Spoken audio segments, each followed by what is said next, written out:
Jigarchilik pul bilan o'lchanadigan zamondamiz. Bir qozondan osh yegan aka-ukalar bir hovli meros uchun yuz ko'rmas bo'lgan zamondamiz. To'yda sarf qilingan pulni kim ko'proq berdi, kim kamroq berdi deb hisob-kitob qiladigan zamondamiz. Bir piyola choy ustida hal qilinadigan gaplar sud eshiklari oldida yillab cho'zilayotgan zamondamiz. Bir og'iz Alloh rozi bo'lsin deyish o'rniga qancha foyda olding deydigan zamondamiz. Bir-birini og'irini ko'tarib yurgan aka-ukalar bugun qarzini qaytara olmay yuz burayotgan zamondamiz. Bir otaning farzandlari bo'la turib, meniki, seniki deb yuraklarni bo'layotgan zamondamiz.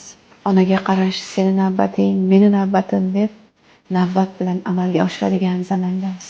Bir hovlining changalida o'ynagan jigarlar bugun ishim ko'p deb bir-biridan xabar olmagan zamondamiz.